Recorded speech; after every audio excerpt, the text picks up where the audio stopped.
Hello. Today we are going to discuss the third part in module 4 of Principles of Information Security, Internet Scanning Worms. Already in my previous video about worms I have discussed about internet scanning worms. Actually these are a self-activated worms and can spread without human intervention. And what it do is it will scan the whole internet looking for some vulnerabilities. That is, it will search for vulnerable machines or weak machines, and it will find some machines with buffer overflow like vulnerability, and then it can spread through this.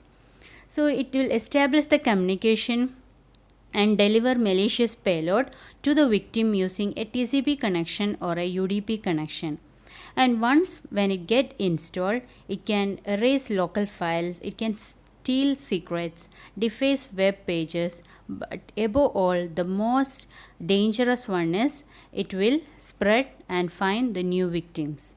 Goal is to spread as rapidly as possible, because these are the internet scanning worms are a type of worms which has maximum speed for spreading. There are two types of internet scanning worms that we are going to discuss here. It is Codred is one and Slammer is another one. And the first one is a very famous internet scanning worm which is called Codred. Codred has got two versions, version 1 and version 2. And this Codred version 1 had a damage of about 2.5 billion US dollar, and it attacked the Microsoft's IIS web server, that is Microsoft Internet Information Servers Indexing Services. And it was started on 18th June 2001 and was unleashed on July 12, 2001. The worm, what it do is it will carry HTTP request message registered as IIS server, and it had a payload of 4 KB. The infection begins by issuing HTTP GET command to a vulnerable machine, and the worm uses a random number generation to generate new addresses and find out new victim machines and infect. But all these things are done with the same seed. So what happens is same machine gets infected again and again. So this is the dangerous part of Codred 1.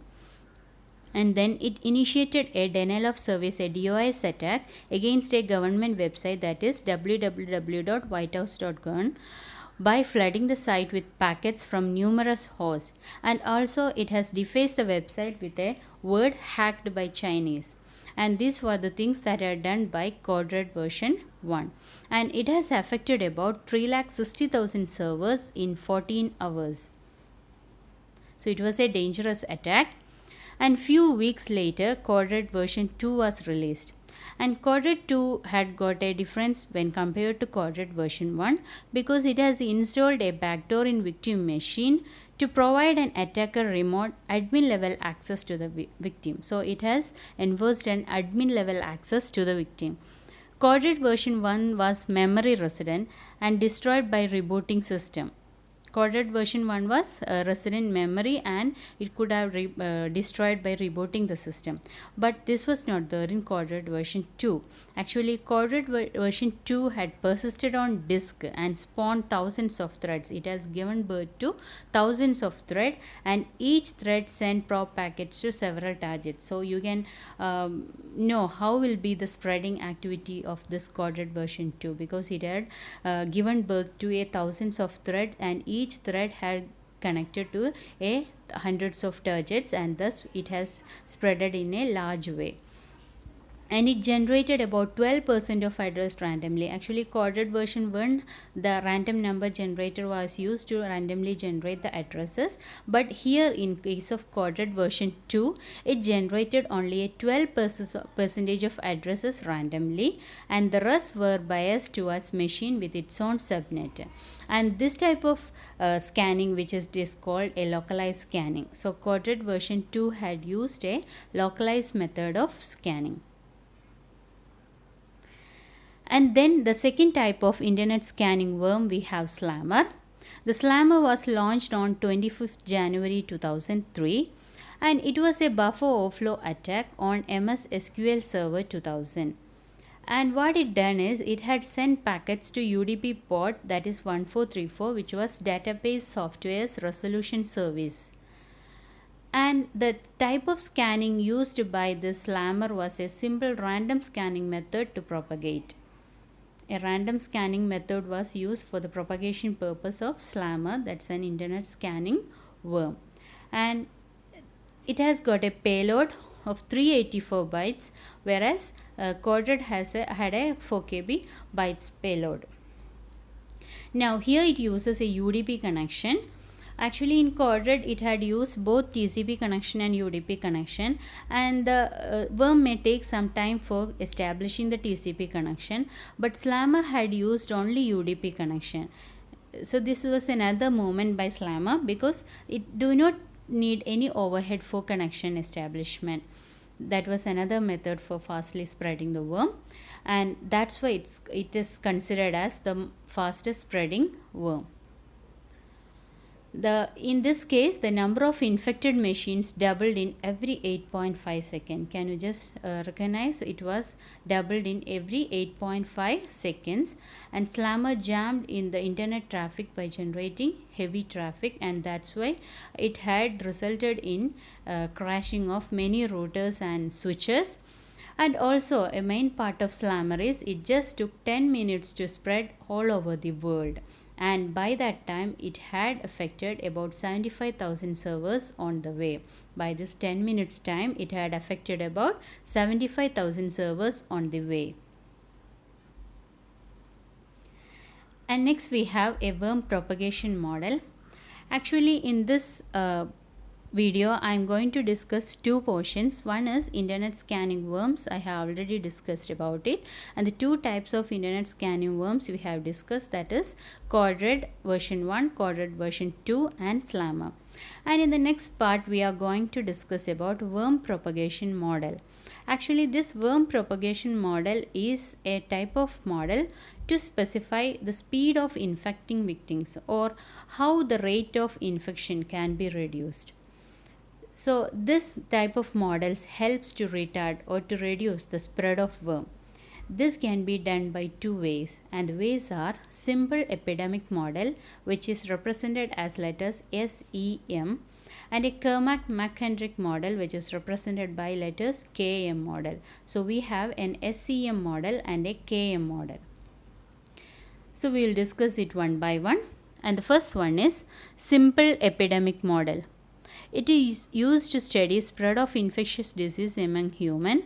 Actually, these models are considered as the worm or virus spreading around human. You can consider the same concept in the case of machine or human. So here we are considering two type of entities or two type of people. They are susceptible people and infected one. Susceptible people are those who have a chance of infection, and infected one are other one already had infected. So in the left side you can see a state machine for the SEM model, and in the first state it is represented by S, which is susceptible, and the second represented by I, which is infected persons. And you can see in the model susceptible can be infected when it receives infection. Susceptible can remain in S state also, I can remain in I state also. So this is the simplified model of SEM concept. And once infected he cannot be recovered. The recovering case is not considered here. This is helpful when you consider the second type of model, that is KM model, where the recurring phase is also considered. But in SEM model the recovering phase is not considered. You can note it. Then the simple epidemic model has got the following notations, where capital N represent the size of total population, and I of t represent the number of infected people at time t. At a time interval t, the number of people infected is represented as I of t. And when size of total population is n and number of infected people at time t is t, then what will be the number of susceptible? That will be n minus I of t. The number of susceptible will be the whole population other than the I of t, that is n minus I of t. And here in this model we are considering a constant beta. Actually the beta constant is considered for initial infection rate. The rate of infection is considered by a constant beta. Each infected one pass an infection at beta rate to suspect at unit time. Now, the simple epidemic model is discussed by these two definitions, these two equations, and it has used differentiation and integration for explaining these models. And you can see di is the number of infected person at time t. In order, the first equation indicate di, which is the number of infected person at time t, is equal to beta into I of t. Beta into I of t, beta is the constant indicating the infection rate, and I of t is the number of infected person at time t, into 1 minus I of t by n. Here we are using a value I of t by n, which indicate the probability of infection in a population n. The probability of infection in a population n, where I of t is the number of infected at time t and n is the total population. So from this equation you can find the number of infected person at time t. And then you can rewrite the equation as beta into dt, the infection rate can be considered as equal to d of I of t by I of t into 1 minus I of t by n, where the 1 minus I of t by n removes infected one and ensures only uninfected entities added to it.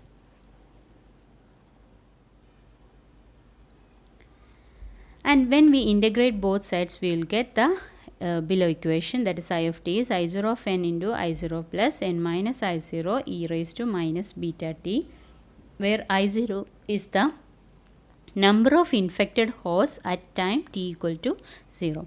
So simple epidemic model was accurate in determining the number of infected machine. It was targeted to find out the infection rate and the number of infected machine. In the first 15 hours of outbreak of quadrant 1, it was successful to find out the infected machines in the first 15 hours of outbreak of quadrant 1, but thereafter the data and model diverges. Now we have the second model, that is KM model.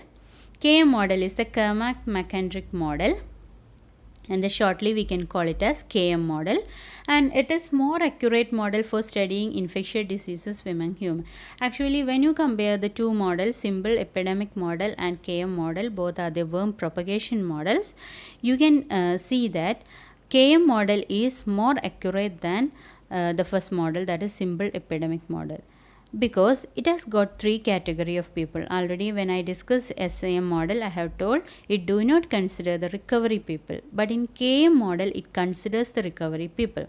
That is, in this model it has got three states: a susceptible state represented as letter S, a infectious rate state represented as letter I, and a terminal state represented by letter T. So this terminal state indicate those people who have recovered from the disease, from the infection they have recovered. And those are those people who are not in S, neither in S and nor in I. Initially all will be in S. Then one can move from S to I, but not vice versa. So from this you can see the state machine model for the Kermack-McKendrick model, where you can see three states: capital S representing the susceptible state, capital I representing the infectious state, and capital T representing the terminal state. So one can move from susceptible state to infectious state when he or she receives infection. One can stay in the susceptible state, one can stay in the infectious state, and one can move from infectious state to the terminal state. And that happens when the infected machine is patched, then when the person has recovered from the infection. Such a machine, when it comes in the terminal state, is never again vulnerable to cord infection. So these are the two states. You can see there is no arrow from T to I or T to S, that is, it cannot move from T state to I state or S state. So this is the model for Kermack-McKendrick model. Once more I will explain. The S indicate the susceptible state, I indicate the infectious state, and T indicate the terminal state. One can move from S to I, one can move from I to T, but cannot move in reverse order. So that is about KM model. Now we will come to the notations used in KM model. KM model has got the following notations. N indicate the total number of machines. I of t indicate the number of infectious machines at time t. This is the same notations as used in the SEM model. S of t indicate the number of susceptibles at time t, and beta the infection rate. But here the number of machines at terminal state t is n minus S of t minus I of t. You can know it because n is the number of total number of population, total number of machines. S of t is the susceptibles, I of t is the infection rate, but we have a third state here, that is terminal state. So terminal state can be calculated as n minus S of t minus I of t. And here are the equations used in the KM model, where the rate of decreasing of susceptible is represented by ds by dt is equal to minus beta I of t S of t by n, and the rate of increase of machines in terminal state is represented by gamma into I of t equal to d of n minus S of t minus I of t by dt. Here we have used a new constant gamma, where gamma represents the rate at which infected machine transit to terminal state. That is, where beta represents the infection rate, gamma represents the rate at which the machines move from the I state to T state, that is infection rate to terminal state. Or you can simply say that gamma represents the number of machines recovered from infection. So these are the equations that are used in the KM model. And now there are some drawbacks in assumption of KM model. We can see it one by one. Actually, the susceptible machines but not infectious can be patched. See, in the below figure, in the model you can see that a machine from S can move to I, and from I it can move to T.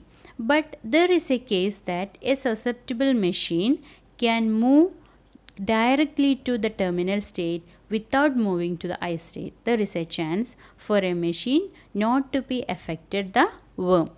So this case is explained in the first drawback, that is susceptible machines but not infectious can be recovered and moved to the terminal state. So a transition from S to T is possible, but it is not factored in the model.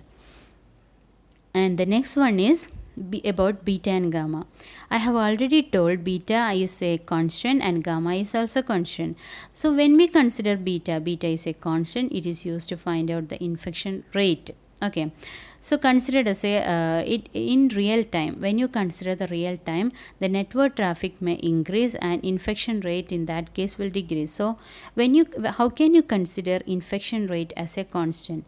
It depends on the network traffic. It may increase or decrease. So the beta value cannot be constant. It may increase or decrease. Then what about gamma value? Gamma is the number of machines recovered from number of machines transited from infection rate to state to terminal state, I to T. But in real time, after infection, more system will be patched due to awareness and rate of infection decreases. That's the combination of first and third case, because there is a chance for transition from S to directly T. So it do not move to I. So what happens is the number of transition from I to T will be reduced. There is a chance from S to T. So number of chances of I to T is reduced. That means then the gamma value can be reduced. So what happens? Gamma cannot be a constant. It can be more or less. So these are the assumptions about the KM model. Thank you.